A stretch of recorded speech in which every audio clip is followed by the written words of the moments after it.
Listo, el tuyo sí conectó bien, John, ya estás al aire. Espero que aquí me está terminando de transmitir el Facebook. Ya ahora sí.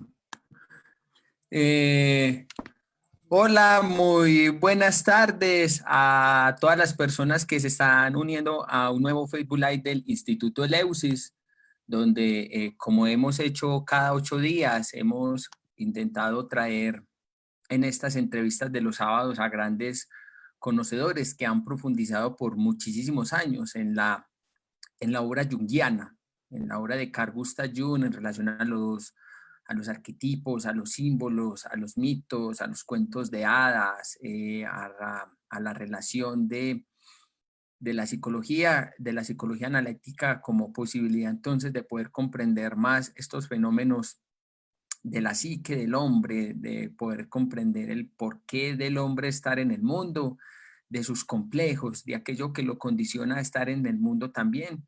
Y hemos abordado pues muchos de estos temas. También hemos intentado también traer algunos conocedores que han profundizado en la obra de Jane Hillman, que es un post-junguiano muy revolucionario, que denota una mirada mucho más imaginal y menos sustancialista en relación a lo que es el alma, a lo que son los arquetipos, a lo que está expresando lo que es la psicología como logos del alma, es decir, la psicología, si fuéramos a traducirla desde el griego, es el logos del alma o el entendimiento del alma o el conocimiento del alma o el sentido del alma.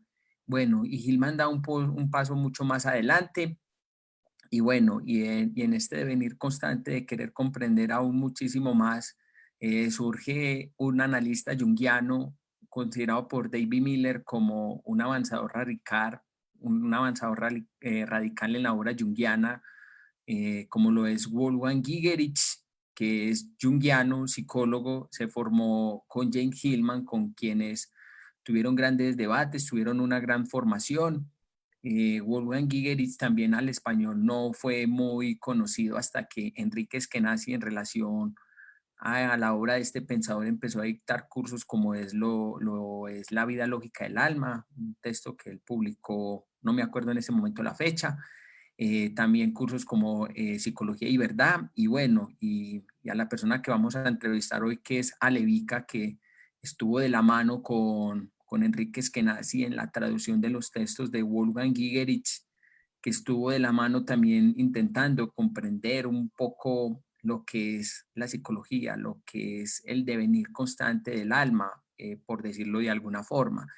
Eh, Quien también ha dedicado gran pasión, gran conocimiento, gran dedicación a delucidar un poco tanto la obra de Carl Gustav Jung, Jane Hillman, y bueno, y quien nos convoca el día de hoy, que es entrevistar o dar algunas nociones, algunas ideas básicas, unas pinceladas de lo que es la obra de Wolfgang Gigerich, amados por muchos, odiado por muchos, no entendido aún todavía en Occidente y muy poco conocido en el habla hispana. Pero entonces con esta entrevista también procuramos dar a conocer un poco los conceptos, las ideas, lo que entiende Wolfgang Gigerich por psicología o por alma. Alejo, buenas noches para vos, ¿cómo estás? Hola John, ¿qué tal? ¿Cómo va? ¿Todo bien? Acá andamos. No sé qué se puede comprender de Gigeris, que es un pensamiento bastante complejo, en un rato, en una hora, ¿no? Pero Sí, bueno, como tú dices, tiraremos algunas pinceladas, ¿no? sí, bueno, Ale, me gustaría empezar por una frase que generalmente me gusta utilizar en las entrevistas, pero no en este caso, ¿qué entendés vos cuando Gigeris plantea esta frase, creo que es en el texto de La vida lógica del alma, a que el alma siempre piensa? El alma piensa cuando soñamos, el alma piensa cuando tenemos actos compulsivos, el alma piensa a través de nuestro comportamiento, pero también el alma piensa en la tecnología, piensa en la web, en la tele, en el smartphone. El alma piensa a través de la cultura, ¿sí? Todo el tiempo está pensando, aunque no nos demos cuenta. Yo creo que se refiere a eso.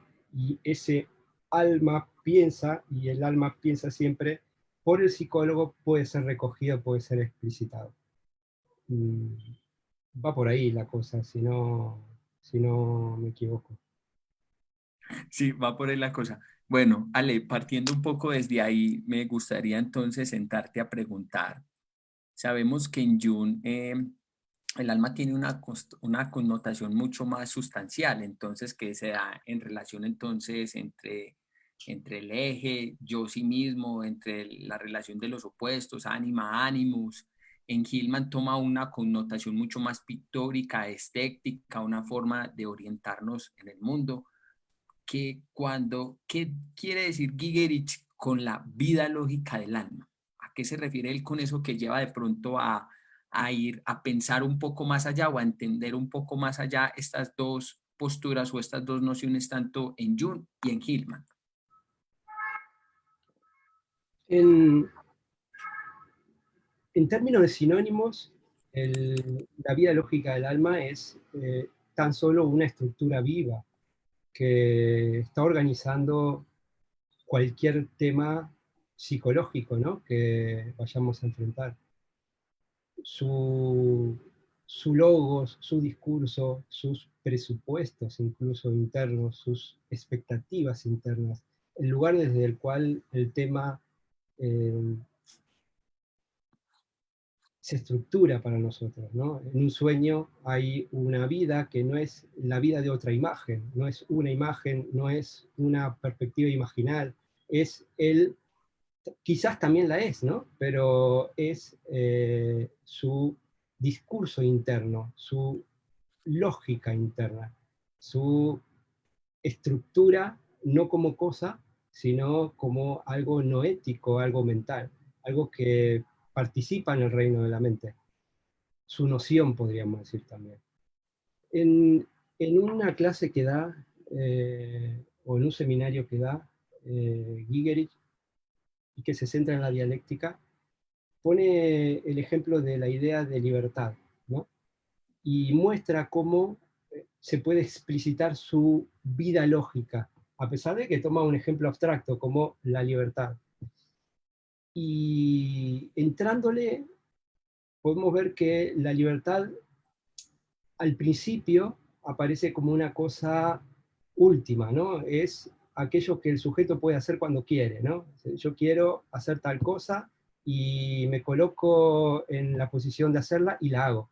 Es como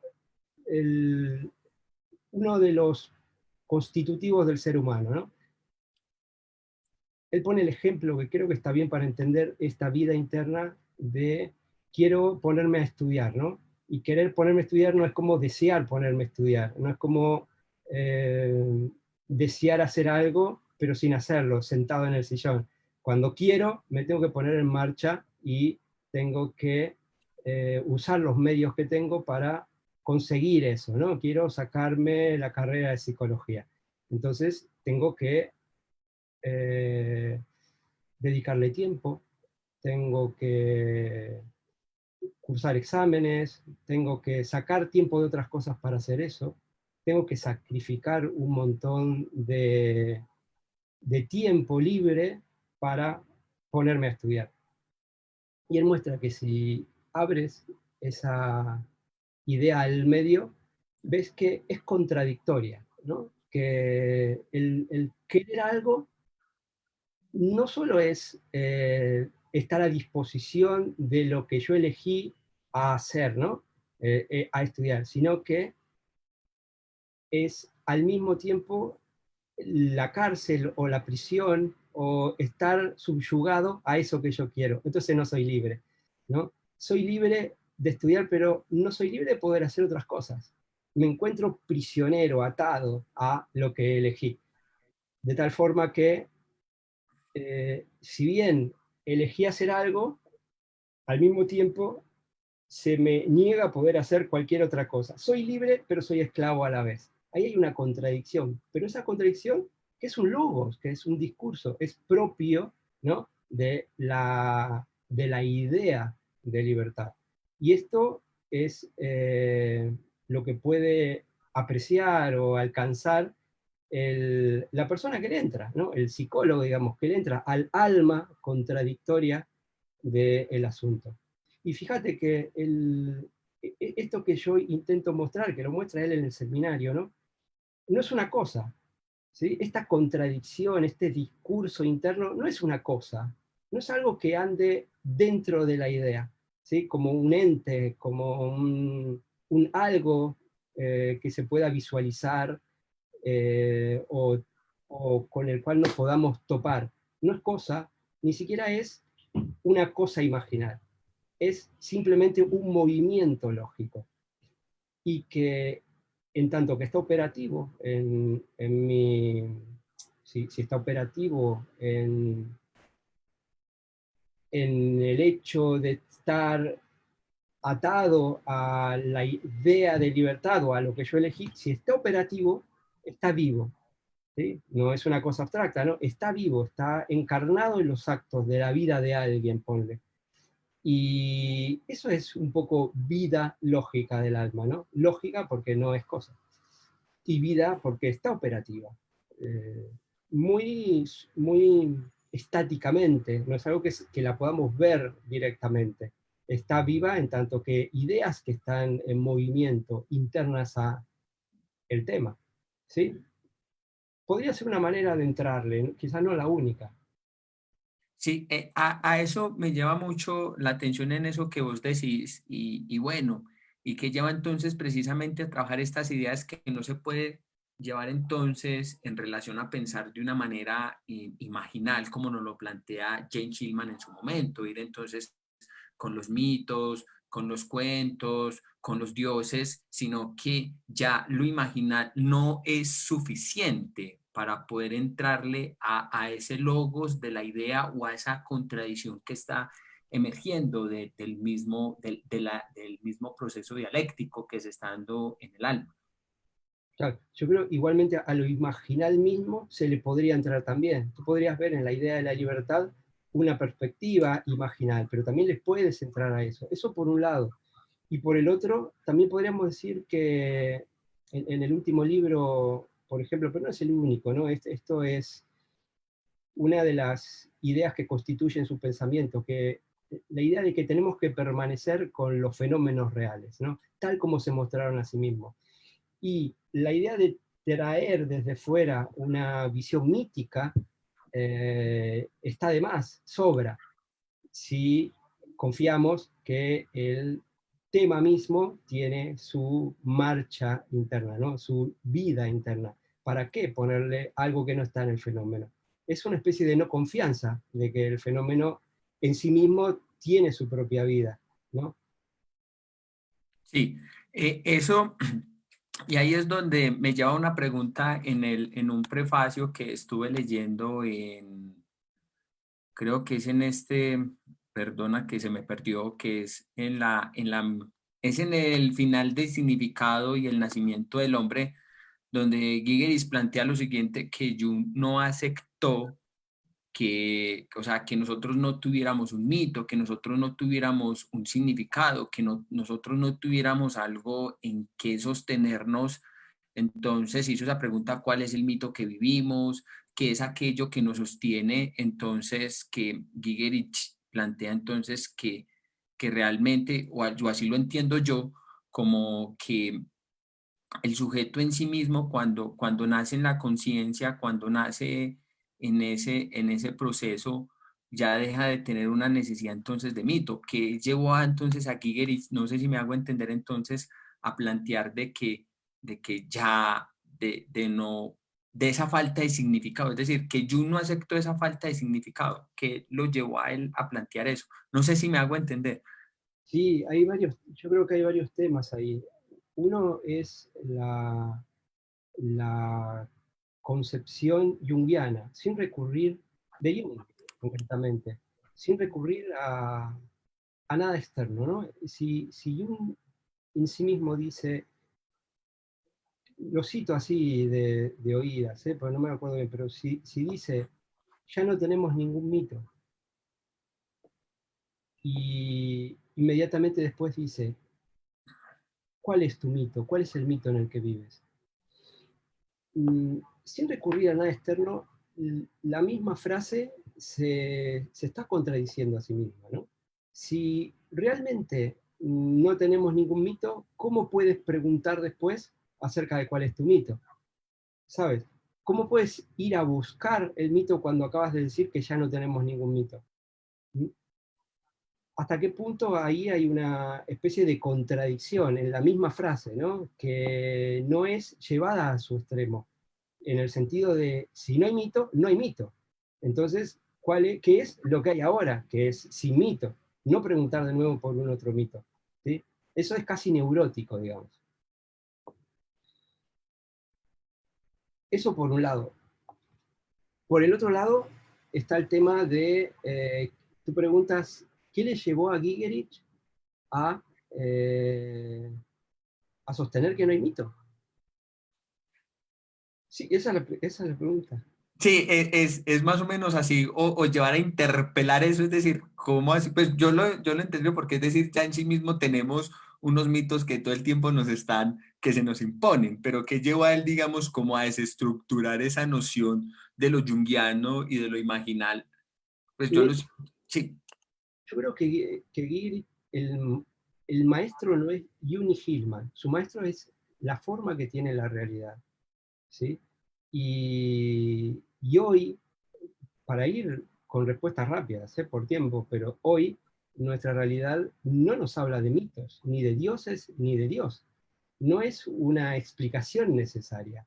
Tiene otra forma, nos dice otras cosas que no son las mismas que le decía al hombre mitológico o post-mitológico. Son otras. Yo creo que si tú, de nuevo, sigues el movimiento de nuestra realidad y moras con lo que es nuestro mundo moderno, porque no tenemos otra, el tema mito no aparece en la mesa. No es una. No se presenta necesariamente. Sí se presenta, y solo se presenta si yo estoy asentado en una corriente donde eso es lo fundamental. Pero si yo me asiento en la realidad y persigo y sigo y atiendo y aprendo de la marcha de nuestro mundo moderno, que aparte es histórico, que no salió de la nada, el mito no está. No hay mito, no hay mitos, ¿sabes? Me muestra otra cosa. Yo creo que va por ahí, es seguir lo que hay, no exigirle a la realidad lo que no tiene. Y todos sabemos que si yo tengo unas gafas que ve mitológicamente, lo voy a encontrar en la realidad. ¿Sí? Pero eso está del lado del sujeto. Y mientras tanto, ¿qué está pasando? Esa es la pregunta. Y mientras tanto, ¿qué está pasando en este mundo?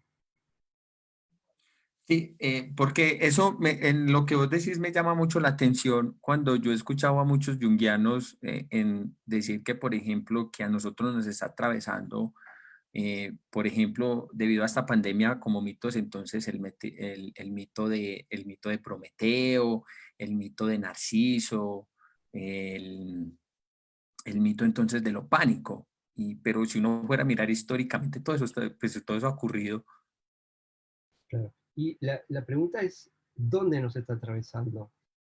Yo creo que para atender bien al fenómeno de los junguianos que ven mitos en el asunto de la pandemia que estamos viviendo, hay que poner cada caso en la mesa y ver qué están haciendo, ¿no?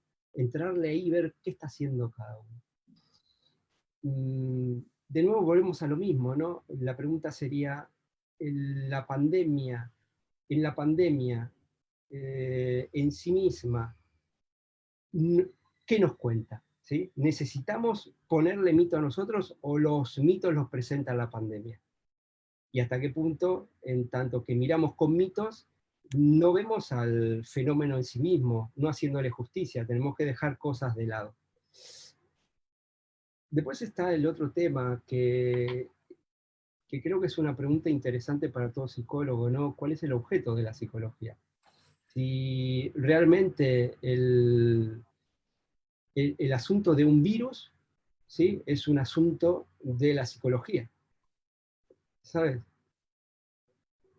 si el asunto de una pandemia como la que estamos viviendo a raíz de un virus es un asunto de la psicología o es un asunto de otras ramas del conocimiento. ¿Sí? Sí, no, porque lo que me llama la atención es que, por ejemplo, Gigerich menciona en relación a eso algo que vos publicaste en su momento, cuando decía entonces que, por ejemplo, que el virus como tal no tenía un acontecer a nivel psicológico, sino que era un asunto netamente biológico. Entonces llegaron los junguianos y le pusieron mitos, arquetipos, es decir, o ahí hay una manifestación entonces donde el alma se está dando y nos está mostrando entonces lo crueles que nosotros hemos sido con el mundo, lo desconectados que estamos con nosotros mismos, con la naturaleza, etcétera, etcétera, etcétera. Pero que en sí el campo del virus, o esto es una connotación que es el campo de la biología. Exacto. Es exactamente eso a lo que yo me refiero. Y ahí me lleva entonces a mi siguiente pregunta. ¿Cómo podríamos entonces hacer esa diferencia en Gigerich en relación a lo que es, a lo que le compete a la psicología, que es su trabajo, y no entrar como metidos o como sapos, decimos aquí en Colombia, a meternos en cosas que no nos corresponden, pero si nos metemos es por el mismo complejo de inferioridad que tiene la psicología de hacerse mostrar que es eficiente, que es eficaz, pero entonces realmente qué es lo que le compete al psicólogo entrar a observar. Claro, aparecen como varios temas, ¿no? Pero uno es el complejo que tú apuntas que podría tener cierta psicología, y habría que entrar, ¿no? Pero si nos movemos en el terreno de Gigerich, para él un fenómeno psicológico es aquel en el cual el psicólogo puede apreciar la vida del alma. Un virus, un animal, una planta, el movimiento de un planeta, ahí no hay el movimiento del alma, ahí no está la vida anímica para Gigerich, ¿no? Ni siquiera en nuestro cerebro, ni siquiera en nuestra estructura cerebral está el alma. Para Gire el alma es propia del mundo de la cultura. Y con mundo de la cultura quiere decir el mundo del lenguaje, el mundo de las ideas, en donde hay un discurso, en donde hay un logos, en donde hay una conciencia, ¿sí? En una planta, en un organismo, como un virus, no hay una conciencia. En el movimiento de los astros no hay una conciencia. En nuestra estructura cerebral tampoco hay una conciencia. La conciencia está afuera, en la cultura, en lo común, en lo comunal. De ahí que hay asuntos o fenómenos que participan de este ámbito comunal, que es conciencia, que es logos, ¿sí? Que es discurso, que es lingüístico, y hay otros fenómenos, ya hablar de fenómenos habría que ver, o hay otros acontecimientos que no participan de este ámbito, ¿sí? Una planta no participa del logos de la psique, ¿sí? El coronavirus tampoco. En cambio, ahora cuando estamos nosotros hablando, sí que hay algo entre nosotros, ¿sí? Ese ámbito comunal, esa vida lógica. Incluso en el medio a través del cual estamos hablando, como es este ordenador, este programa que permite comunicarnos. Ahí también hay logos de la psique. En la tele, en la web, en la tecnología hay alma. Esto varía un poco, ¿no? En cuanto a la posición junguiana, donde el alma está dentro nuestro y afuera no. O al menos dentro de una corriente junguiana. La tele está incrustada en lo comunal, ¿sabes? La tecnología. No solo nuestros sueños, que también, o un poema, o una obra de arte. Pero no una planta, ¿sí? No los planetas, no los animales. A no ser que el psicólogo se ponga a estudiar las representaciones que ha tenido una época cultural de los animales, de los astros, de del rayo, ¿no? De acontecimientos naturales. Eso es distinto, porque entonces ahí el psicólogo estudiaría unas ideas, una perspectiva, una posición cultural ante, ¿sí? Ahí sí hay alma, pero no en el coronavirus. No podemos empezar a hacer psicología del virus, psicología de la luna, ¿sabes? Sería contradictorio. Es como decirle a un biólogo que haga biología de un poema. Hay límites, hay objetos para el biólogo, hay objetos para el psicólogo. No cualquier objeto es objeto de la psicología, ¿sí? Y el objeto de la psicología es el alma, esa vida que está animando los fenómenos. Sí, y ahí me lleva mi siguiente pregunta, que yo sé que para muchos es un poco contradictoria, un poco fuerte, que Gigeritz plantea que, es que no me acuerdo en este momento el texto, pero donde él dice entonces que el alma no existe. O Sí, sea, que el alma no existe, que el alma es una metáfora. A diferencia del junguianismo clásico, nos dice entonces que el alma sí existe, entonces se trae en relación entonces a unos arquetipos, a una relación entonces entre los opuestos, a una manifestación que se da a través entonces de los sueños, que lo mismo pasa también en Hillman. Hillman nos dice entonces que a través de los sueños está dando entonces el proceso del alma misma. Pero entonces Gigeris nos plantea, y eso lo plantea también Enrique Skenazy, que el alma no existe, sino que el alma es una metáfora que nos posibilita entonces comprender o aproximarnos a los fenómenos que discurren.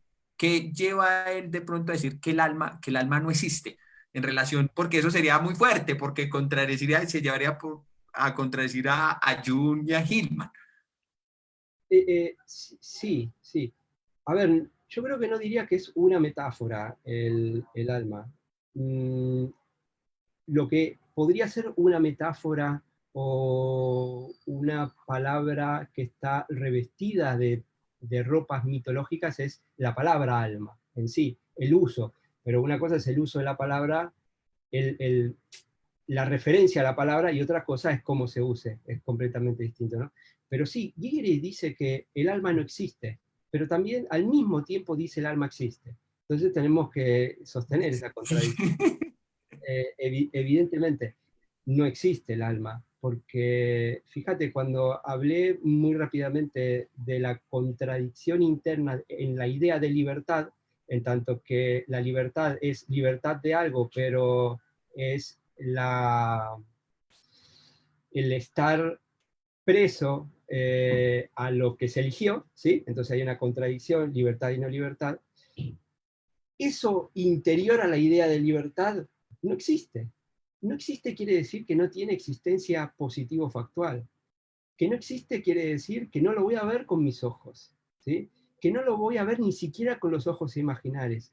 Solo lo voy a ver, y ya ver está mal usado, pensantemente. Solo lo puedo entender. Yo puedo entender que cuando quiero algo, soy preso a eso que quiero, ¿sí? En ese sentido es que no existe. Yo no puedo abrir un libro y encontrar las ideas encerradas en ese libro, así como encuentro el libro, ¿sí? No es una cosa, no es una positividad, no es una realidad. Solo en ese sentido es que no existe. Pero, sin duda, hay alma en un poema, hay alma en un sueño, hay alma en los fenómenos que nos rodean, ¿sí?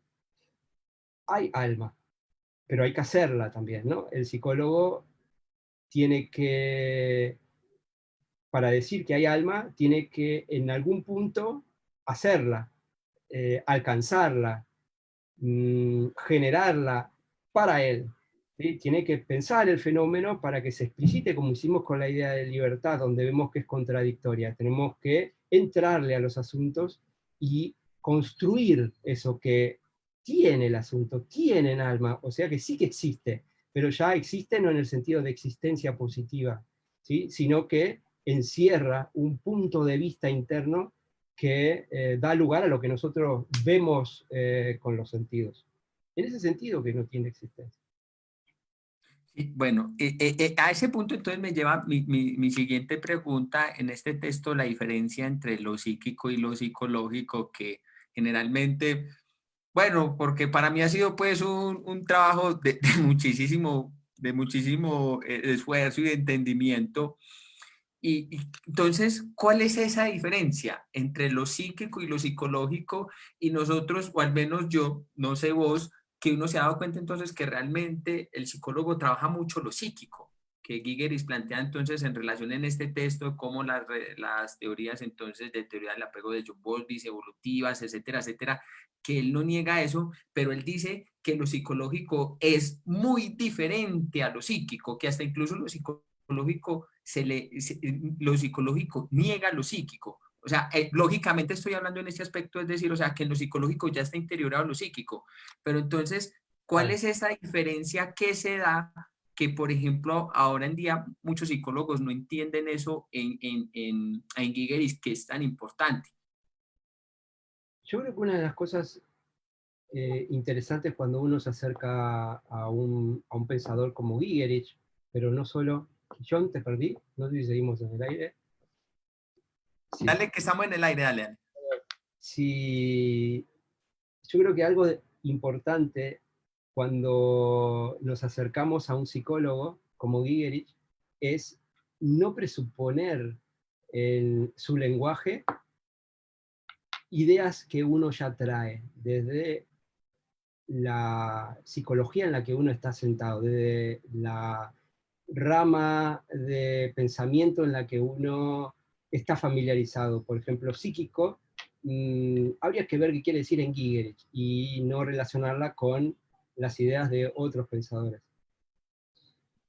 Dicho esto, en Gigerich, a veces psíquico puede estar muy asemejado a idea de libertad, ¿no? Lo primero que me topo, idea de libertad. Y lo psicológico es lo que hay detrás, lo que hay dentro, lo que constituye a la idea de libertad, ¿no? Lo que está implícito en el asunto. Ahí hay dos lados, ¿no? El lado palpable, el lado visible, medible incluso, y su otro, el que le da vida. Fíjate que nunca vamos a encontrar el alma de la idea de la libertad en abstracto. Siempre es a través de una realidad, una idea, por ejemplo, ¿no? La idea de libertad. Siempre está unido a un asunto. La parte visible, fenomenológica, diríamos, eso es lo psíquico. Pero también lo psíquico, por poner otro ejemplo, podría ser el comportamiento del organismo, ¿no? O la función de tener sueños, la función de soñar, ¿no? Eso podría ser lo psíquico. Incluso todas las imágenes que se producen en nuestro sueño, eso podría ser la fenomenología psíquica, que es muy distinto a el alma de toda esa fenomenología, la vida interna de toda esa fenomenología, que sería lo psicológico, el trabajo que hace el psicólogo, el ver desde dónde se hace posible esas imágenes específicas y no otras, ¿no? Desde qué lugar poder mirar para poder captar un sentido, una coherencia también implícita en el asunto, no una coherencia que trae el psicólogo de fuera, no un significado que trae el psicólogo de fuera, sino el significado que está implícito en eso que vemos. Ahí están los dos planos, ¿no? Lo psíquico y lo psicológico. Y no son separables, siempre vienen juntos, ¿sí? Y no hay nada psíquico que no tenga su vida inmanente, su vida interna, ¿sí? No lo hay. Una patología, una conducta, un discurso, un sueño, en tanto que psíquico y en tanto que humano, participan del logos y tienen esa alma, esa psicología dentro suyo. Después está lo otro, el psicólogo se hace psicólogo en tanto que aprende la psicología del tema en el cual está en relación, ¿no? No se hace psicólogo porque se formó como psicólogo, se hace psicólogo en tanto que explicita o genera la psicología del asunto.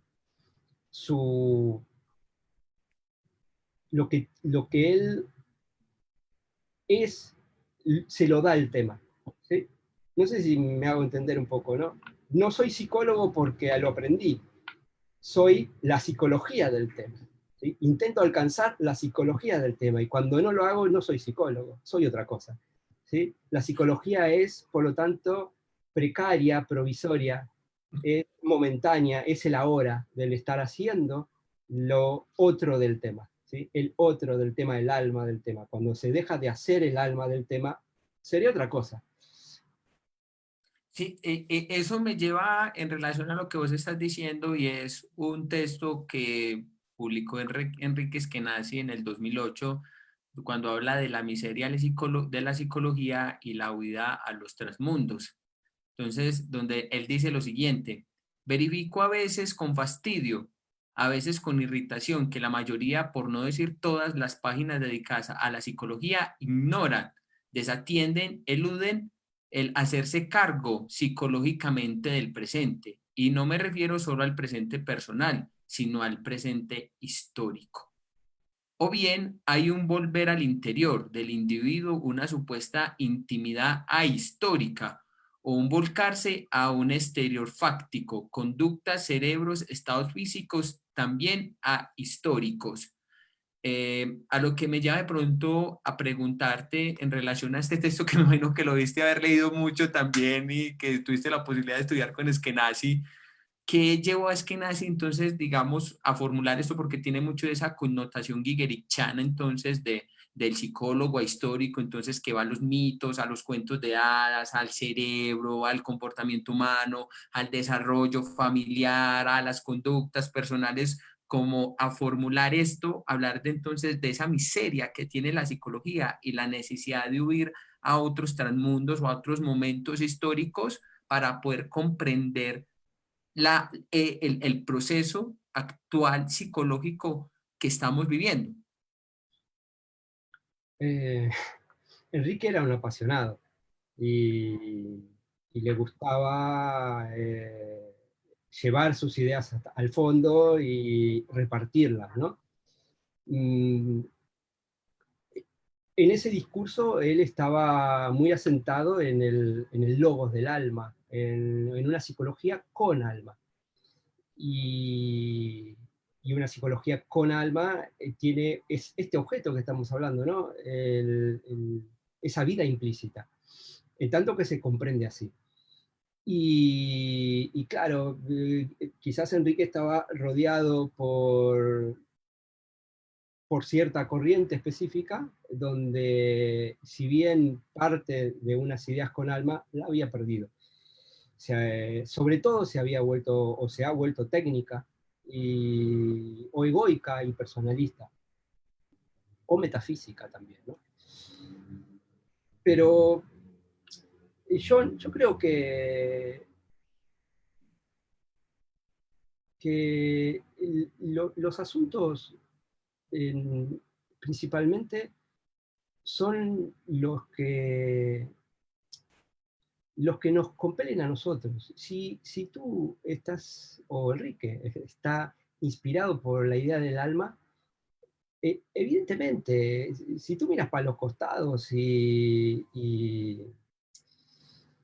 si tú miras por los costados vas a encontrar muchas corrientes, incluso la que dio lugar a esta, que está haciendo otra cosa, porque o no dio el paso, o no lo tiene que dar, o es más perezosa, o lo que sea. Pero yo creo que no toda la corriente o no todas las corrientes tienen que estar en la posición que sostenía Enrique. Por eso creo que estas cartas de Enrique eran muy belicistas en ese sentido, ¿no?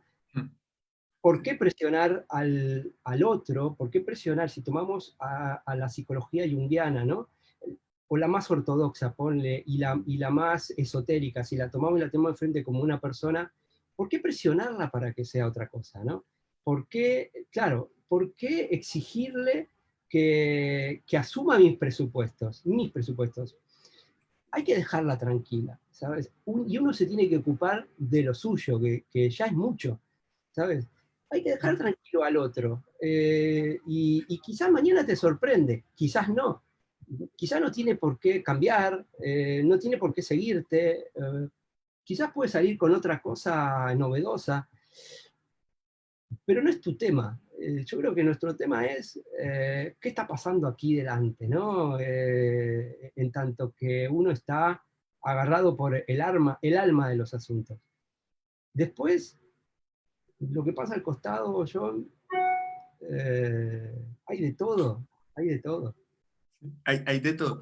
Sí, Muchas necesidades distintas también, ¿no? Ya si no hablamos de la corriente y hablamos de psicólogos, hay muchas necesidades distintas. Vivimos en un tiempo donde vivimos la transición de una era muy metafísica, muy metafísica, a otra que no lo es.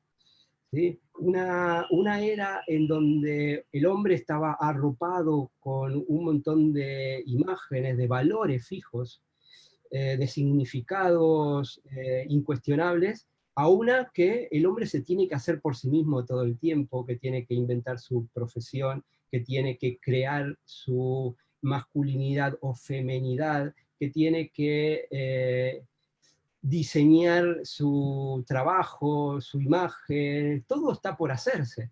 Y eso puede dar lugar a muchas ideas rígidas también al mismo tiempo, ¿no? Que parezca contradictorio, a necesidades de tener que sostenerse de algo en un mundo que cambió. Yo ya no diría que se desarmó, porque no se desarmó, cambió, ¿sí? Es otro mundo. Está la idea de que no hay significado, pero es que sí lo hay, ¿sabes? Lo que no hay es el significado que nosotros buscamos, el significado ¿no? De que alguien vele por mí, que algo marque mi destino, que una media naranja aparezca para mí, que ideas fijas, no rígidas, que me constituyan, cuando al mismo tiempo vivo en este mundo donde eso no ocurre, ¿sabes? Formas de reaccionar, hay muchas formas de reaccionar, muchas formas de acercarse a la psicología también, para cumplir con expectativas personales en contra de lo que uno está viviendo. Y la psicología junguiana nos da en general, ¿no? Nos da una especie de autor detrás de la realidad, o una especie de autor más o menos metafísico, más o menos arraigado en la estructura mental, depende qué rama o qué pensamiento junguiano recorras, que nos dan una especie de firmeza ante el mundo, ¿sabes? sí, Pero la cosa es lo que hacemos nosotros, no lo que pasa al costado. sí, sí, me hiciste acordar en un momento cuando conversábamos. Bueno, es que cuando mencionas eso de belicista, eso me hace mucho eco por allá, pues a mí personalmente. Pero hay algo que a mí me llama mucho la atención. Voy a citar a dos personas. Voy a citar un texto de Alejandro Chavarría que se llama Wolfgang Gigerich, la superación del pensamiento analítico imaginal, y lo voy a anudar con una pregunta o algo que dice Wolfgang Gigerich en el texto de La montaña resbaladiza, que yo personalmente he resbalado mucho con él. Pero bueno, entonces voy a citar primero a Ale Chavarría cuando dice lo siguiente. El problema del politeísmo en la psicología arquetipal es que aquel retorno a la imagen de Grecia y a toda dimensión mitológica que le da dignidad a las imágenes, evade el terreno histórico. En la época mitológica había sido fundamentalmente la vida lógica, efectiva, de un momento particular en el desarrollo de la conciencia. Ya en la Grecia de Platón, los dioses habían dejado de ser la potencia subyacente en el espíritu de la época. Los dioses eran historias que trataban de explicar diversos aspectos de la realidad, es decir, eran recursos positivos que tenían su verdad solo en el recuerdo de otra época en la cual precisamente el mito estaba vivo y regía como la sintaxis, que era en sí misma esa vida que se despliega en las historias míticas. El mito, en su génesis, no explicaba nada, era en sí mismo el sentido inmanente del mundo. Sí hago entender en relación a esto que dice Ale. Alejandro Chavarría. Lo que me llama la atención en esto, y lo va a relacionar con Gigerich, es que en este texto, entonces, hay un momento como ahistórico, entonces, del politeísmo gilmaniano también y de la relevancia, entonces, que toman, entonces, de los mismos junguianos, de estar, entonces, recurriendo al banco de imágenes, tal, que debe que... No hay un momento histórico. Solo hoy se puede jugar de esa manera o se puede hacer eso con los mitos, ¿sabes? No es ahistórico lo que hace el politeísmo en este sentido. Solo puede ser posible hoy. Lo que creo que Alejandro está hablando de el cambio del mito en la historia, ¿no? Cómo se va entendiendo de distintas maneras. ¿Para quién? Para la conciencia, ¿sí? La conciencia va sufriendo transformaciones a través de las cuales el mito va teniendo distintas funciones. ¿Sí? Sí, sí. Sí, no, dale, que sino que es que eso era lo que me refería, es decir, entonces cuando yo digo ahistórico, o sea, que va cumpliendo unas funciones, pero, o sea, se vuelve como a Grecia o a este man como ese mito que aún rige, que está vivo y que guía nuestra vida. Pues así también lo entiendo yo. No sé si Alejandro Charrías pues me dirá por el interno que lo estoy contradiciendo. Claro, pero fíjate, es el psicólogo el que hace ese lazo. Eso. La cosa está en el psicólogo. Mientras hace ese lazo, ¿qué pasa en el mundo que lo rodea? ¿Dónde está el mito? ¿Dónde está el mito? ¿Dónde está el mito en la web? ¿Dónde está el mito en la tele? ¿Sí? ¿Dónde está el mito en la economía? ¿Sí? Es el psicólogo el que hace el lazo y fuerza a que se presente el Dios que ya trae en su repertorio. ¿Cómo hacer encajar a la realidad? Ahí es el tema. Y lo decía antes, lo puedes hacer cuando tienes el repertorio detrás. Es algo muy posible, muy casi natural, ¿no? Es decir, tú tienes unas gafas y vas a encontrar a los dioses gracias a las gafas que trae. Si no las tienes, no parecen. Sí. Sí, entiendo. Es más o menos eso a lo que quería dar como a entender en eso. Sí, dale. Es la psicología la que construye la ahistoricidad de sus propias gafas, ¿sí? Pero la pregunta es, si te adhieres al fenómeno, ¿se presenta el Dios? ¿Se presenta el mito? Esa es la pregunta y a eso es ahí donde me remito a Gigerich en su texto La montaña resbaladiza, cuando nos plantea precisamente que, que el fenómeno no parte de dos polos opuestos, o sea, es decir, de dos ideas diferentes, sino que la dialéctica de un fenómeno parte desde una sola idea. Entonces, en relación a esto, digo lo siguiente, en relación al texto, estás haciendo por allá como que... Intentando unir, sí, pero Sí, bueno, lo que pasa es que yo a veces me vuelo un poquito, pero bueno, vamos a ver cómo articulo esto. Lo digo esto es porque siento que cuando se presenta el fenómeno, en relación a lo que vos estás diciendo y a lo que dice Alejandro Chavarría en ese texto, entonces es que necesitamos, para poder comprender el fenómeno, entonces ponerlo en constatación, entonces con un mito, con un relato, con un arquetipo o que algo que me ayude a entender aquello que está pasando en esa noción o en ese fenómeno.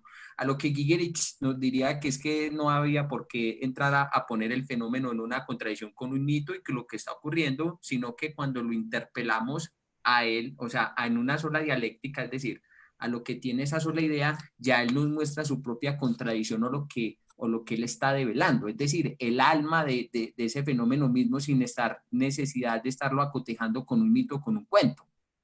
uh-huh. ¿Sí me hago entender? Que lo has dicho bien, me parece. Sí. Sí, no veo pregunta, ¿eh? Te has contestado tú solo y Sí. estoy de acuerdo, claro, sí. Sí, el tema no es ponerle o exigirle o deformar el asunto, porque sin darnos cuenta lo estamos deformando con lo que nosotros traemos, sino ser enseñado por la marcha del tema, ¿sí? Ser enseñado por la realidad del asunto, por la realidad que nos rodeas. Y ser enseñado no quiere decir acatarlo, ¿eh? Quiere decir formarme la idea del tema, formarme la noción del tema, la vida del tema. Y eso yo no lo puedo traer. Yo no lo puedo llevar al tema. El tema tiene su propio qué, ¿sí? Tiene su propia vida. Pero Sí, bueno, es lo que tú has dicho, me parece. sí. Ah, bueno, lo que pasa es que igual uno intenta pues como ampliar un poquito más. Bueno, hay algo que me llama mucho la atención bueno, en relación siguiendo pues como a las ideas de Giger que ya hemos aclarado pues como un poco para mí lo fundamental o dar unas pequeñas pinceladas que es la diferencia entre lo psíquico, lo psicológico, la vida lógica del alma. Ahora me gustaría a qué se refiere Gigerich con un yo psicológico. ¿Qué es un yo psicológico en Gigerich? A diferencia, digamos, del ego estructurado en Jung, en las corrientes humanistas existenciales, en la terapia cognitiva conductual, ¿qué es ese yo psicológico en la obra de Gigerich? Mira, así como con pinceladas. Sí. Lo psicológico es el sí mismo del tema, ¿sí? ¿Hasta qué punto el psicólogo puede estar adherido y puede estar enseñado, ¿no? Puede estar dirigido al tema y al mismo tiempo que el tema lo forme a él, ¿no? Ir al tema y que el tema venga a mí. Ahí entre los dos se hace una especie de yo, que no es el yo particular, el yo personal, el yo con mis necesidades, sino que es el yo del tema, lo que el tema quiere por sí mismo, lo que el tema es por sí mismo, digamos de nuevo, es la psicología del asunto.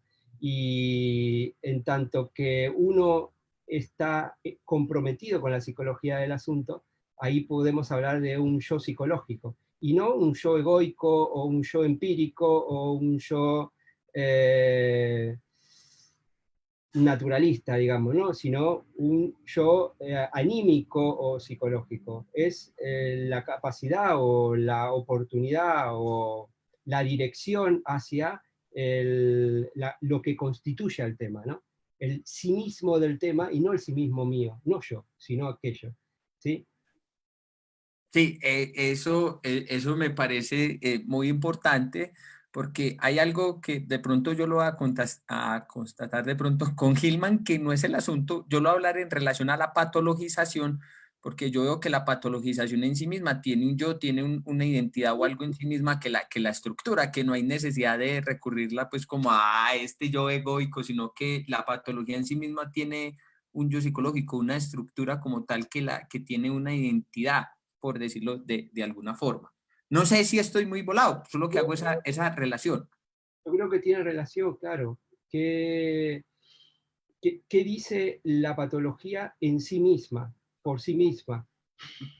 Y no qué quiero yo, qué deseo yo, que evidentemente me la quiero sacar de encima, ¿sí? Pero ¿qué quiere ella? Sería la pregunta. En tanto que pregunto por la patología, en tanto que pregunto por el fenómeno, podría llegar a autoconsiderarme en la posición de un yo psicológico, ¿no? En tanto que me acerco a los fenómenos queriendo cambiarlo o queriendo acomodarlo a mis deseos, entonces me quedo fuera. Voy con otros intereses. El interés del psicólogo es el interés por el alma del tema, lo lleve el tema donde lo lleve. Y no puede ir de antemano con una expectativa de qué sea el alma del tema. El alma le tiene que enseñar qué es, no lo sabe de antemano. Le tiene que enseñar al psicólogo qué es esa alma, que es el tema también. Es provisional el encuentro entre el psicólogo y el fenómeno. Tiene el carácter de una hora también, ¿no? Siempre es el encuentro ahora con esta patología, porque mañana habrá que ver. Sí, a eso me lleva como a una siguiente pregunta, porque vamos surfeando un poco en relación a la obra de Gigerich. Surge lo siguiente cuando él dice esto en su artículo Matanzas, que si mal no me equivoco fue donde esa conferencia que él dio en la Universidad de Notre Dame en Francia, como un homenaje que se le estaba haciendo a James Hillman. No sé si estoy equivocado, Ale, me disculpas, cuando él dice lo siguiente: hoy vivimos en la idea del tipo Disney o Hollywood de festival, en lo cual el mismo sentido de las festividades carecen completamente de sentido. Solo si no se celebra nada, si la celebración es solo para divertirse, el festival por el festival mismo, se puede garantizar el valor total de la despreocupación y de puro entretenimiento exigido por el espíritu de Hollywood. Pero la psicología arquetipal, y en su sello distintivo se concibe como una psicología con fundamento y sustancia. Desde su mismo comienzo fue una psicología con dioses, y desde una perspectiva arquetipal es obvio que un festival ha de tener un dios o una diosa en su núcleo. Por solo ello es solo lo que hace que un festival sea un festival, un verdadero sentido. En la sustancia se celebra por el alma en sus festividades. Celebrar la psicología arquetipal por sí misma no solo sería autocomplaciente, sino también autodestructivo. De todas maneras, la psicología arquetipal es una psicología con dioses. Puede estar bien equipada para un verdadero festival y autorizada para celebrarlo, porque entonces tiene una sustancia de autenticándola y dándole profundidad. Y a lo que él plantea realmente la pregunta: pero realmente la psicología arquetipal, una psicología con dioses, que está de pronto dar a entender ahí Gigerich en relación a este argumento en esta conferencia, o cuál es esa crítica que de pronto puede él estar haciendo ahí en su momento a la psicología arquetipal. No sé si me hice entender.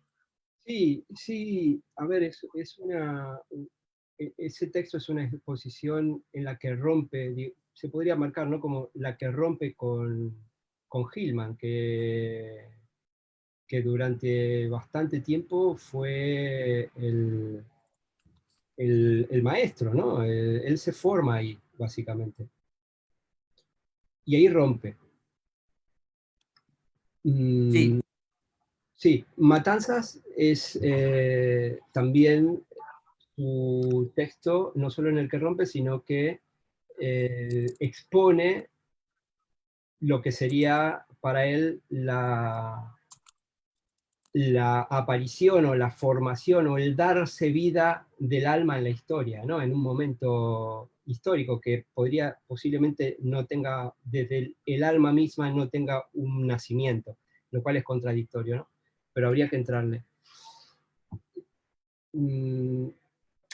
La pregunta es, en tanto que ponemos dioses a los temas, ¿qué dios está rigiendo esa actividad?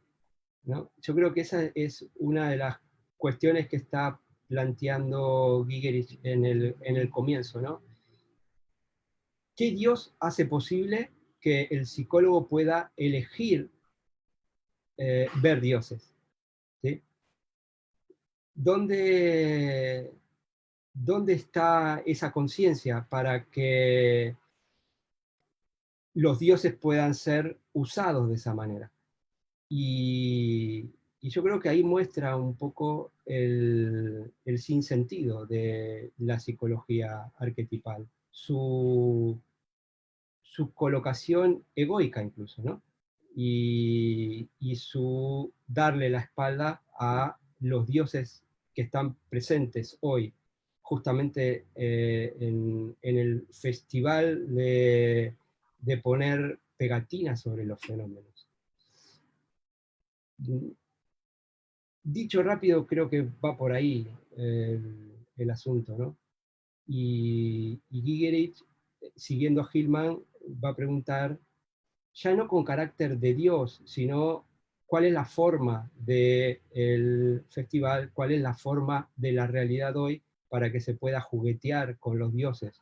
¿Sí? Unas instancias que tuvieron su tiempo legítimo y que quedaron sueltas como pegatinas, a través de las cuales el psicólogo puede ahora adherir a los fenómenos.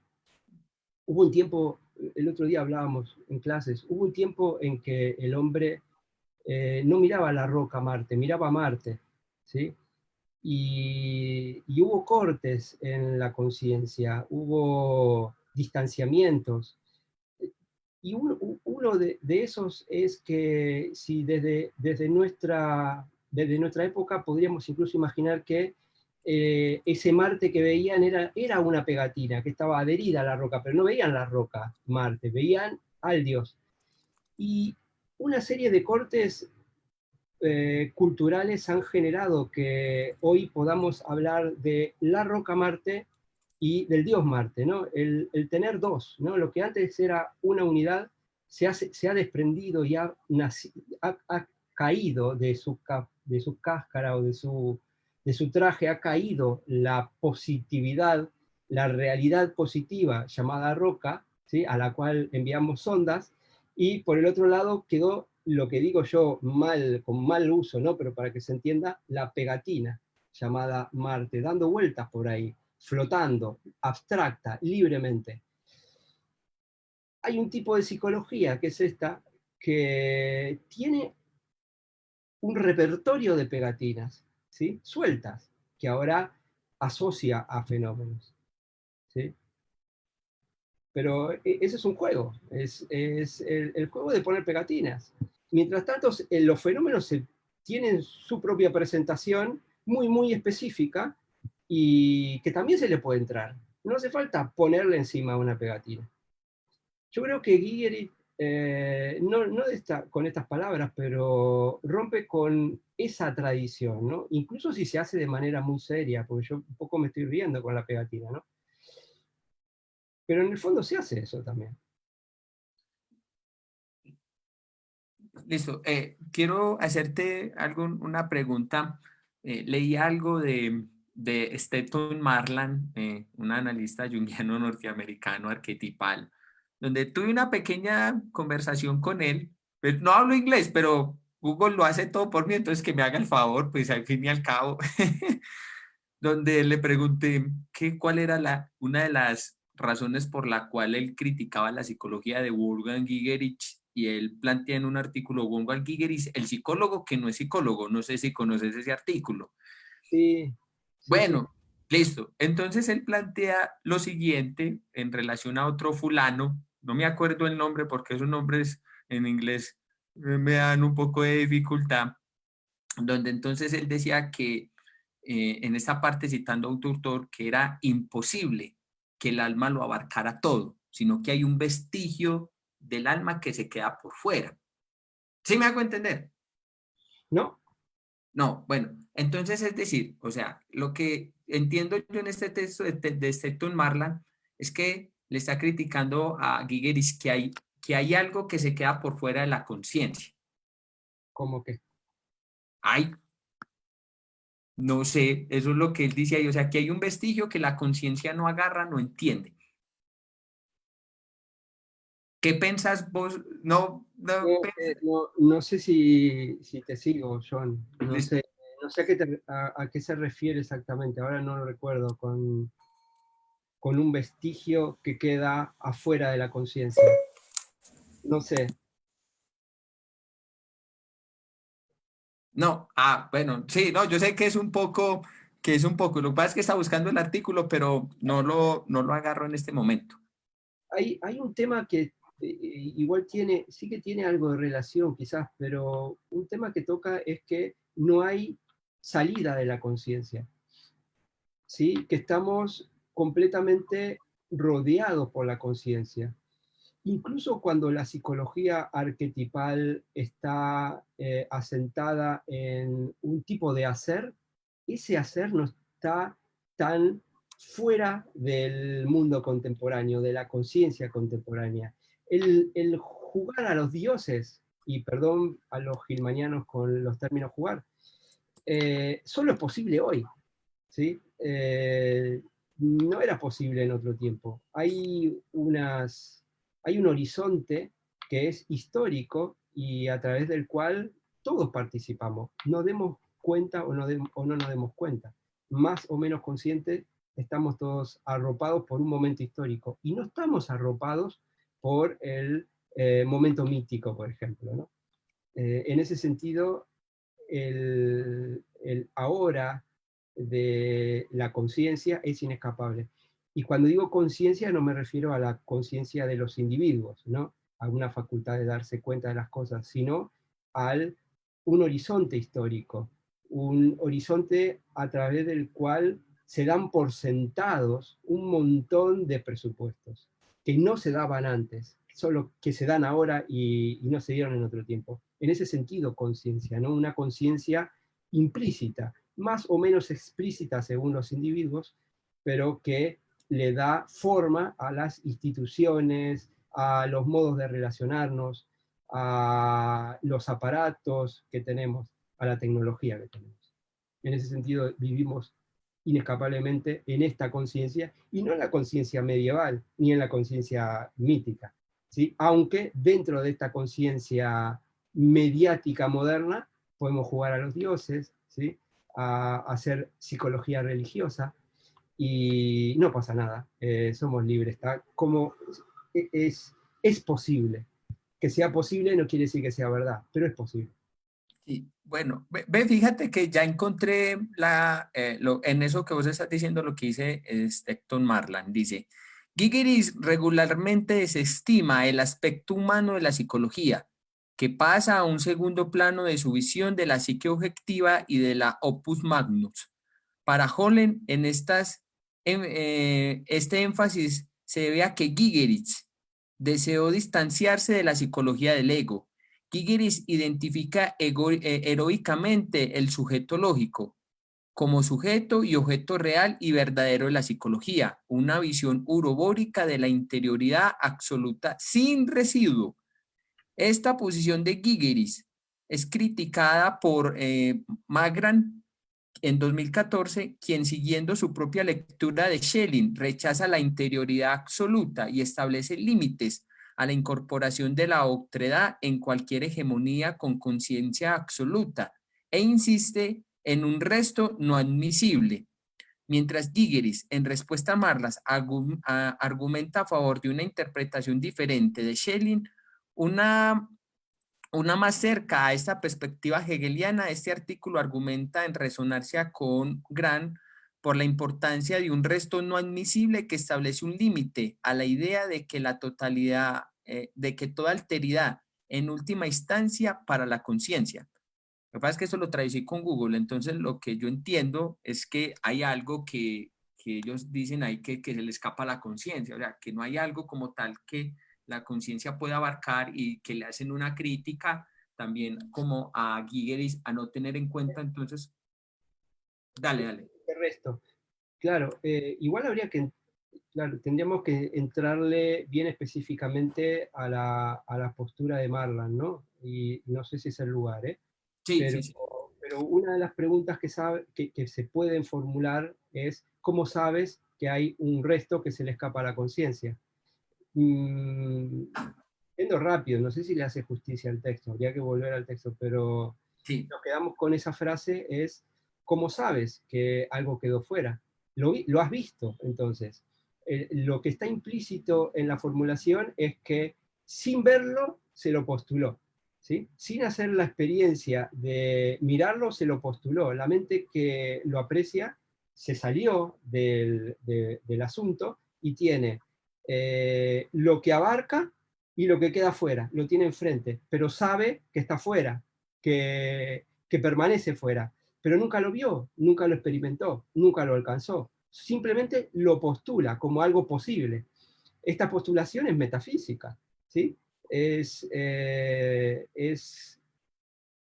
una formulación ideal de la mente de aquel que aprecia que aprecia lo que esté apreciando, ¿no? Si es un fenómeno o si es un estado de conciencia o lo que sea, pero es una postulación, es un resto que tiene la misma mente como algo ideal. No sé si me explico. Si no se ha conocido, ¿cómo es que se lo pone ahí afuera? ¿Sí? Tenemos lo que tenemos y estamos ante lo que tenemos y llegamos hasta donde llegamos hoy. Si puede haber algo más, será el trabajo del futuro, ¿no? De la gente del futuro. Hoy tenemos esto y en tanto que tenemos esto delante, ya sea un fenómeno, ya sea una patología, un sueño, un estado de conciencia, una frase, en tanto que tenemos esto, esto está completo así como es. No hay más para nosotros. Lo que pueda haber es que no se sabe. No sé si me explico, no sé si vas por ahí la cosa. ¿Sí? Sí, sí, La misma frase coloca un resto, ¿sí?, fuera de la conciencia. sí, sí, sí, Pero, sí, pero eso que colocó está dentro de la conciencia. ¿Sí? Ya al colocarlo fuera, lo puso dentro de la conciencia, porque si realmente hay algo fuera de la conciencia, no lo podría colocar. ¿Me explico? No lo sí, podría, sí, sí, no lo claro, podría claro. lograr. Hay un artículo que Giri trabaja una idea de Jung que dice, no sé si la recuerdo, si la voy a poner bien, pero dice, estamos tan rodeados de imágenes psíquicas que no podemos saber lo que hay afuera de nosotros, ¿sí? Estamos tan rodeados de visiones, de ideas, de presupuestos, de sensaciones, de imágenes psíquicas, ¿no? Lo que le da sustento a la realidad o a lo que vemos. Estamos tan rodeados de imágenes que no podemos saber lo que hay, lo que es real y lo que hay fuera de nosotros, ¿sí? Solo vemos, digámoslo así, a través de ideas psíquicas. No podemos saber lo que hay afuera. Cualquier cosa que pueda ser aprendida es aprendida a través de una idea psíquica, ¿sí? O una imagen psíquica, ponle. Muy rápido, y sé que quizá no le hago justicia a la frase exactamente, pero es para usarla en estos fines. Entonces, claro, la pregunta es, ¿cómo sabes el que formula esto? No quiero decir yo, ¿no? Pero el que formula esto, si es que uno lo formula, ¿no? Si uno realmente sostiene que está tan rodeado de imágenes o de ideas psíquicas que no puede saber lo que hay afuera, el que sostiene esta idea, ¿cómo sabe que hay una afuera? Que no es idea psíquica, ¿cómo lo sabe? ¿Sí? Lo está postulando sin darse cuenta, lo está postulando como existiendo algo fuera del encierro anímico, fuera del encierro de la conciencia, fuera del encierro de estas imágenes. Cuando, si lo piensas, cualquier imagen de una afuera tendría que estar dentro ya, tendría que ser también una imagen psíquica. ¿Sí? Cualquier idea de un resto también es una idea psíquica, ya está dentro, ya la traje dentro, como una posibilidad de una fuera, o como la idea de una fuera, pero el hablar de una idea de una fuera, o juguetear con la idea de una fuera, ocurre como una imagen psíquica, como una idea psíquica, como dentro de la conciencia. ¿Sí? No sé si me explico. No hay escapatoria en este sentido. Si realmente hay algo que quedó fuera, no lo puedes nombrar.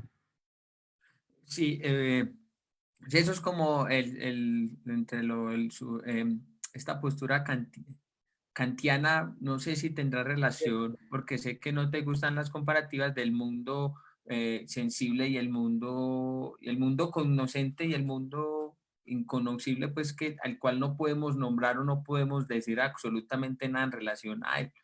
Sí, pues no sé si se tendrá que ver en cotación a eso, pues que a uno le llama mucho la atención. No, tiene que ver, claro. Pero ya cuando hablas de mundo no cognoscible, lo has vuelto cognoscible. Sí, Lo, cierto. que lo estás postulando. Por eso la idea de absoluto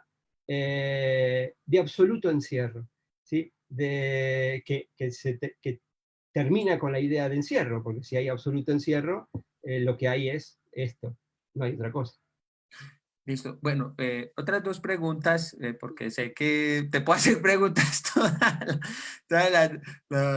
lo que va, otras dos preguntas. Bueno, una va en relación nuevamente a Stephen Marland, cuando él le hace una crítica a Gigeris que dice que la psicología de Gigeris es demasiado pura para ponerla para trabajar con el paciente en la sala de consulta. Claro. Y esa es otra crítica que le hacen también otra gente a Gigeris cuando dice que su psicología no tiene ninguna aplicabilidad en lo clínico, en lo analítico, con los pacientes.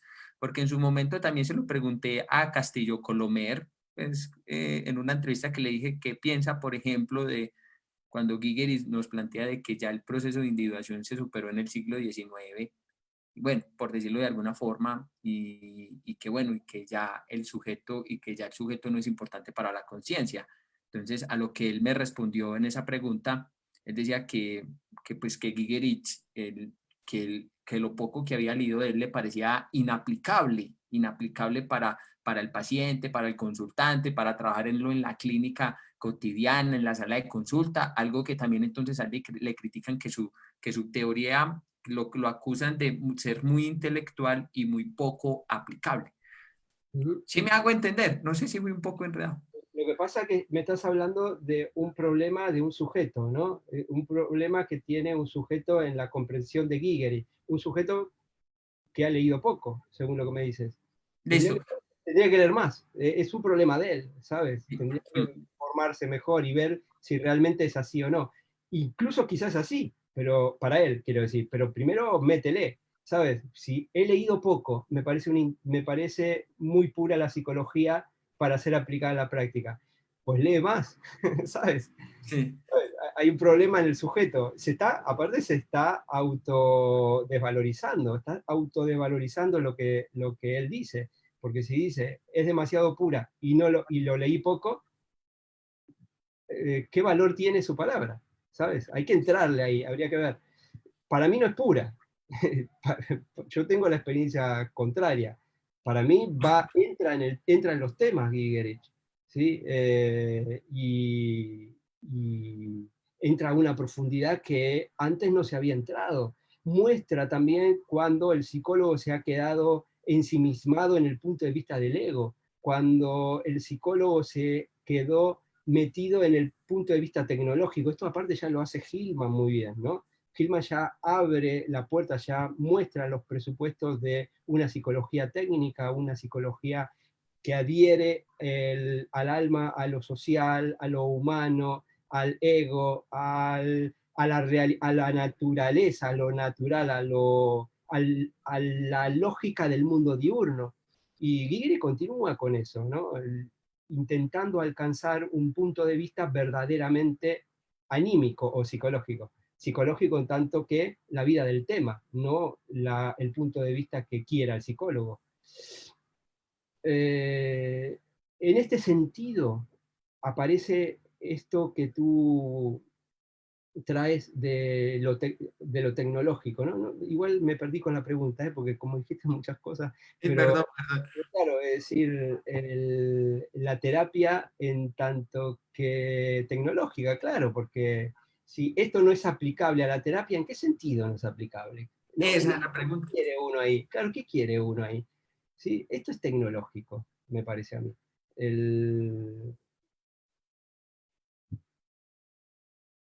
En Freud, en Hillman, en Jung incluso, ¿no? El propósito de la terapia nunca fue curar, por lo tanto nunca se buscó un objetivo en este sentido. La cosa era aprender del fenómeno. Y ya se verá si después pasa algo, ¿no? Ya se verá. Gigery sigue esa misma línea también. Sí, Aprender de la vida del fenómeno y ya se verá si pasa algo. bueno, sí, bueno, en eso voy, en relación a lo que vos estás diciendo, voy a tomar este artículo de Gigerich del 2008 que se llama Primero la sombra, luego el ánima o el advenimiento del huésped, la integración de la sombra y el surgimiento de la psicología. Lo tengo imprimido hace mucho tiempo. Entonces dice lo siguiente en relación a eso que vos estás diciendo.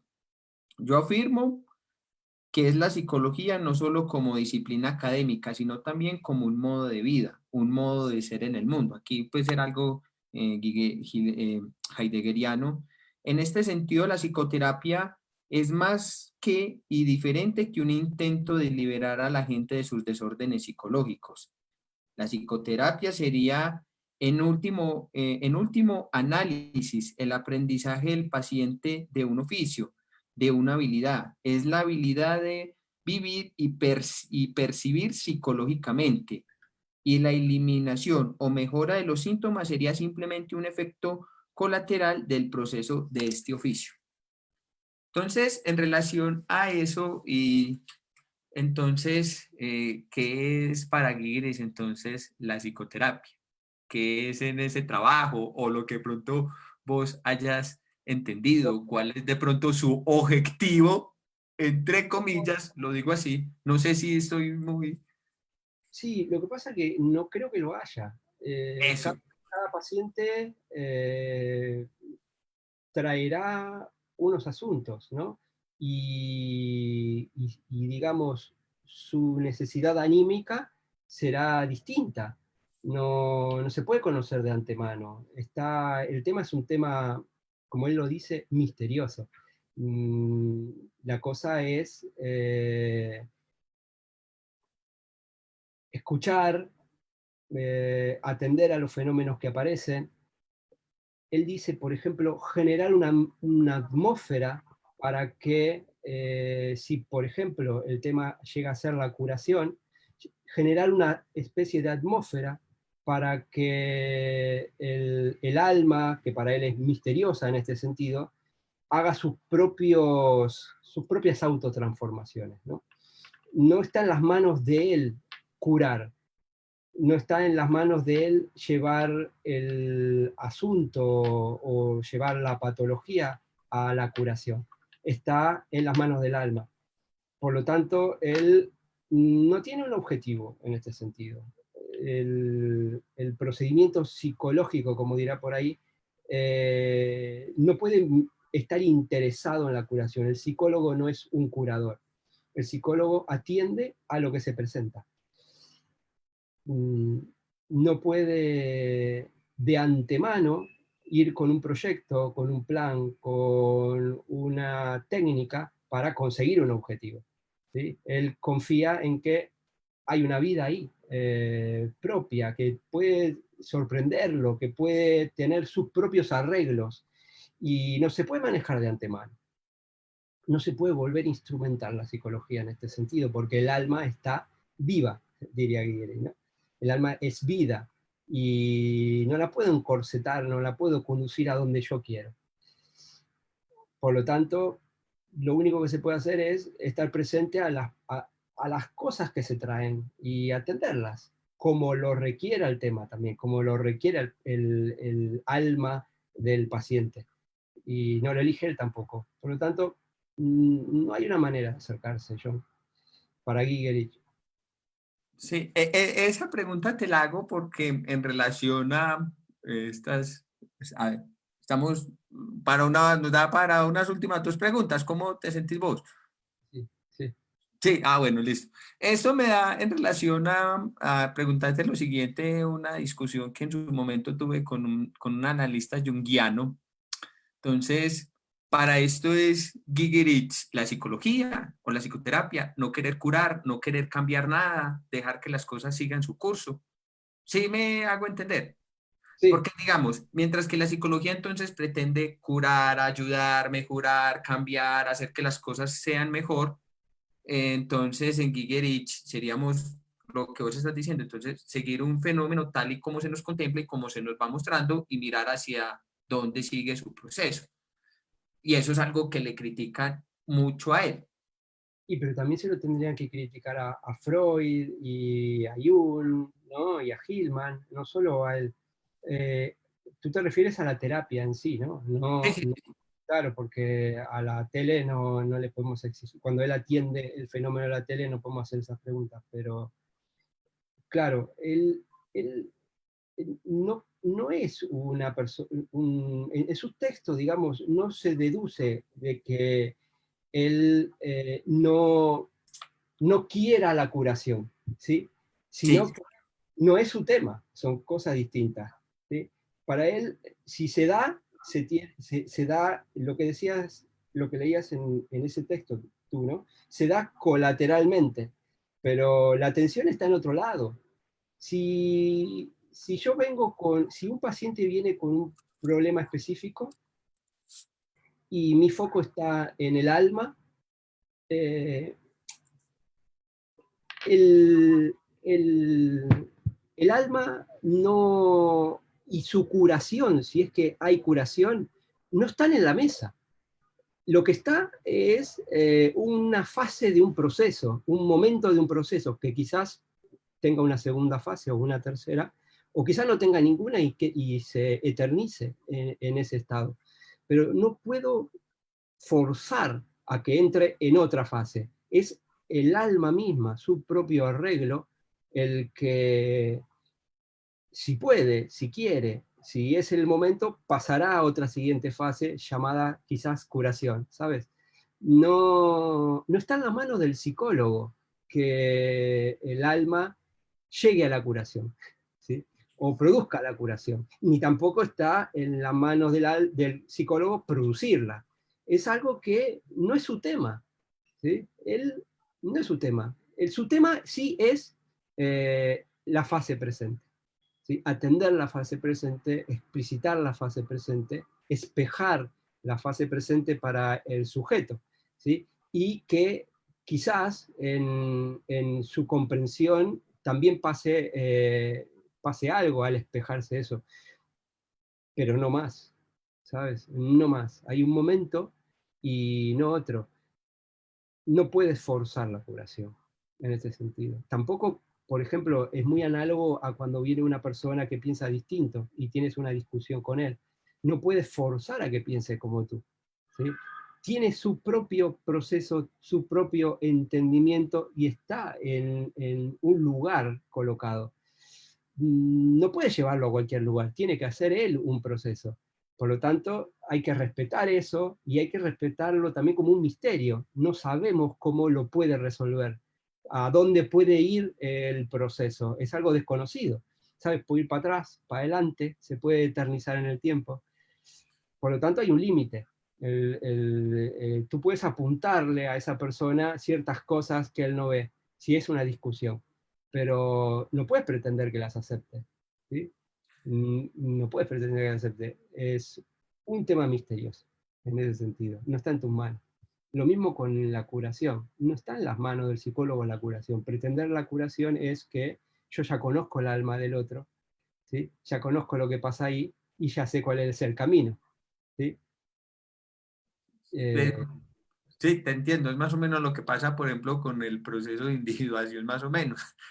Pues de pronto por lo que uno escucha, y pues, eso lo hace una crítica también Jennifer Sandoval en algún momento en relación a, pues, como a la obra de Gigerich, que por ejemplo ella decía entonces que el objetivo entonces de la psicoterapia junguiana entonces era la unión de los opuestos, el proceso de individuación, entonces es lo que vos estás diciendo, ya saben el camino, el camino para su neurosis es quitarse entonces a esa hacer la individuación, conectar con el arquetipo, con la diosa interior, etcétera, etcétera, etcétera, o con la conciencia arquetipal también. Bueno, y me surgen muchas preguntas, pero te voy a hacer esta última en relación al texto El gato que no es gato, un texto que para mí me encantó, a mí me fascina ese texto, porque me vuela mucho la cabeza, porque al menos pude entender un poco la diferencia entre sintaxis y semántica, que para mí me parece muy fundamental en la obra de Gigerich, y toma como referencia entonces este mito nórdico entonces de mitología nórdica de Thor y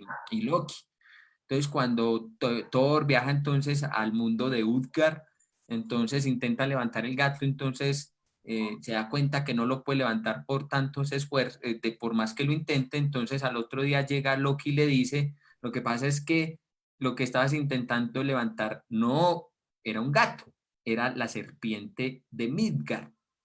Entonces, Y esto también lo hago porque esta pregunta, a lo que menciona tanto Enrique Skenarsi, si tú no haces el curro de pensar o de ir un poco más allá, es imposible que la puerta de Utgard se abra. ¿Sí me hago entender? Sí, sí, sí. No, no veo la pregunta, pero sí No, te no, ya te la sí, voy a hacer. Lo que pasa es que es como un poco de preámbulo que uno le pone pues a la cosa. Pero entonces, ¿qué lleva entonces a que realmente esta puerta de Utgard se pueda abrir? creo que no hay de verdad, no creo que haya una explicación para eso. Tú te refieres qué vuelve a un psicólogo, casi, ¿no? Eso, más o menos así. No creo que haya una explicación, John. De nuevo, es como la curación, ¿no? Sí, No, no podemos dar una respuesta de antemano, si se va a curar, si no se va a curar. Es decir, no podemos de antemano decir si uno se va a volver psicólogo o no se va a volver psicólogo. Creo que es un misterio eso. Lo que sí podemos ver post facto es que hay psicólogos, entre comillas, psicólogos, que no están agarrados por el alma, ¿sí? Y psicólogos que, sin comillas, que están agarrados por el alma, por la serpiente, ¿no? Y mm, no creo que haya una explicación del por qué, ¿no? Simplemente hay un agarre. ¿Te agarra o no te agarra? ¿Te agarra la noción de alma? ¿Te agarra la vida del tema o no te agarra? E incluso a uno lo puede agarrar en un momento específico esa noción y en otro no. En un momento específico uno puede estar haciendo psicología y en otro no. Puede estar, no estar haciendo psicología, incluso cuando quiere hacerla. Post facto se verá lo que uno hizo, ¿no? Si dio con la serpiente o si dio con un gato común o nada más. No sé si te contesta, no, sí, sí, sí, sí, sí.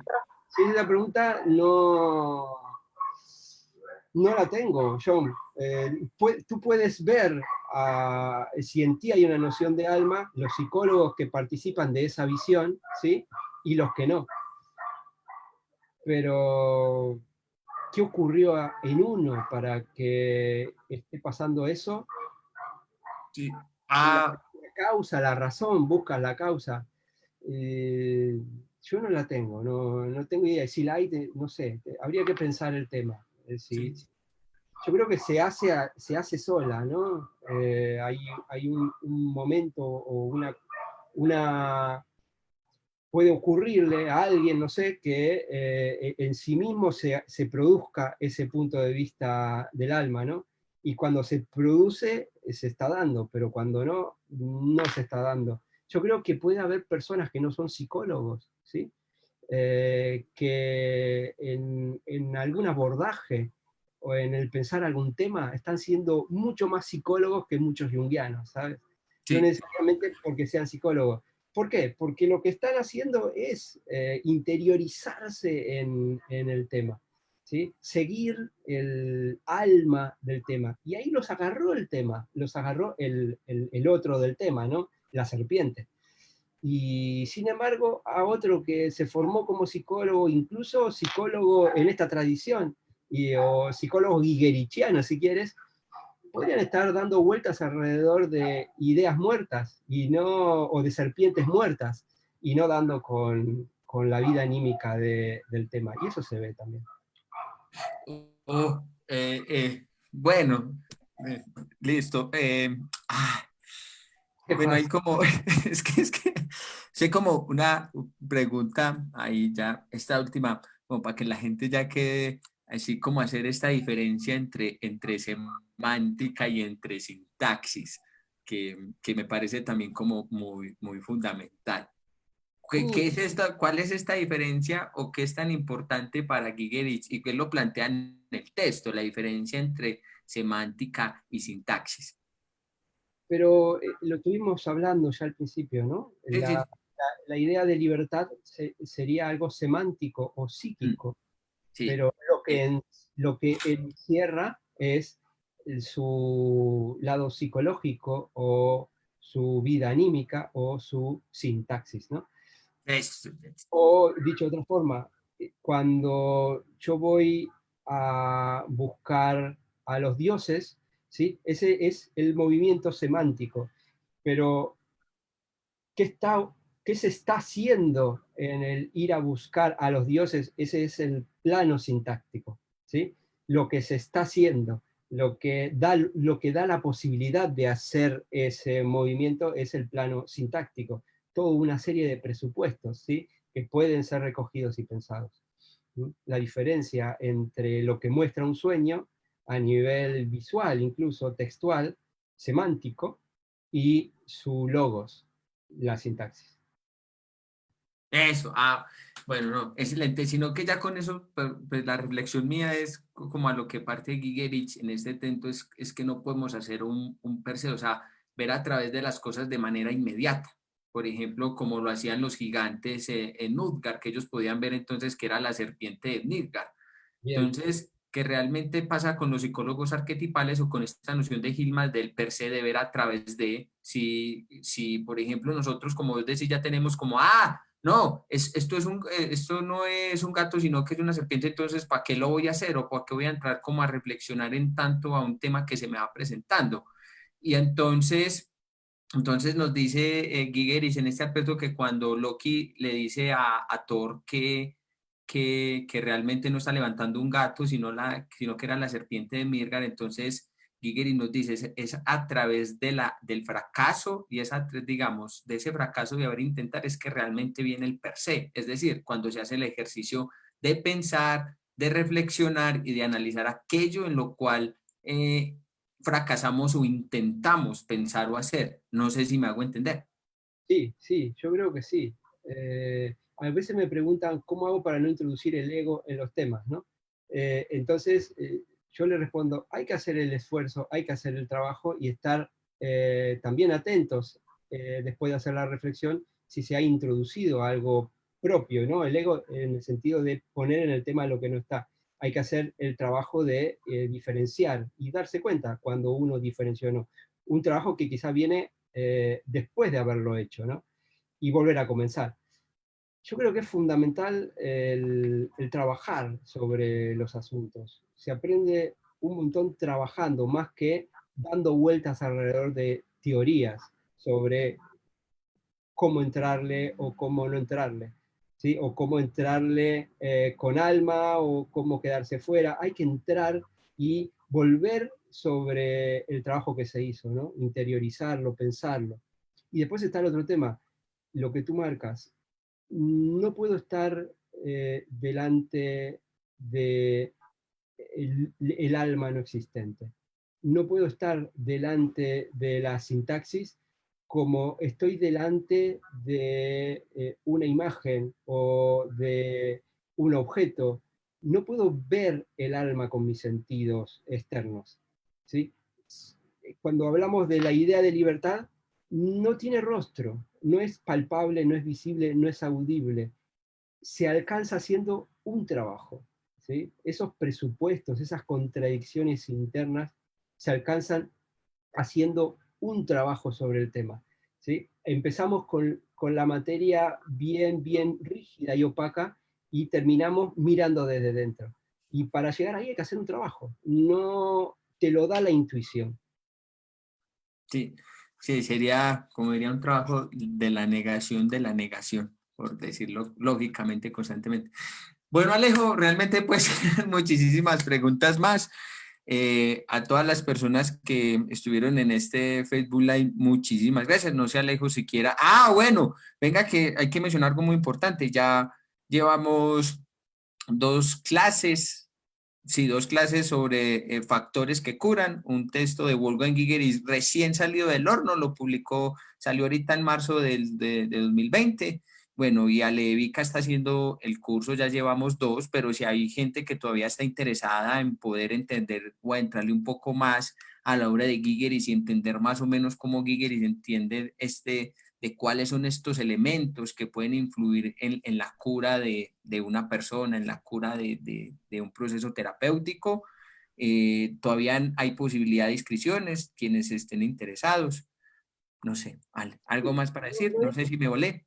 No, mira, sí, no es la pregunta de qué puede influir en la cura, ¿sí? el libro este que estamos trabajando en clases, ¿cuáles son los factores que curan? La pregunta que hace el libro es, ¿qué factores curaron? ¿Sí? Él ve Eso. claro, él ve post facto. Después de que se dio la curación, él tiene la curación delante ya en escena, sobre la mesa. Y sobre ese fenómeno se pregunta qué curó ahí, ¿sí? Que no va a ser lo mismo en un caso que en otro. Entonces los diferencia y habla de distintos factores que pudieron haber curado. Nunca va a hablar de cómo curar. Ese es un tema tabú, no lo toca en el libro. Es un tema técnico incluso, tecnológico. Nunca va a preguntar cómo hacer para enfrentar tal caso. No habla de esto. Y bueno, el curso recién empezó, vamos 2 clases, el que esté interesado se puede poner en contacto conmigo. Y la idea es seguir el libro e ir abordándolo de a poco y tocando, profundizando en las ideas que hagan falta. Es un tema que no tocó en su obra hasta ahora y aparece ahí en la mesa. Sí, bueno, sí, todavía están pues interesantes, entonces ahí están pues, ahí está en el grupo de psicología como disciplina de la interioridad. Más adelante les voy a dejar el enlace ahí abajo de esta entrevista. Ale, muchísimas gracias, gracias por aclarar un poco estas preguntas, por darnos a conocer un poco más algunas de las ideas, de los conceptos de la obra de Wolfgang Gigerich, un analista junguiano muy controvertido, dinamita para la psicología convencional, que realmente nos invita a hacer ese ejercicio de pensar, de poder pensar psicológicamente. Muchísimas gracias, que tengas una excelente noche. A todas las personas del Instituto de Leucis, muchísimas gracias también. Durante toda la semana tenemos cursos, comentarios de libros, para que estén conectados con todo lo que estamos haciendo. Así es, John. Muchas gracias a ti. Bueno, gracias.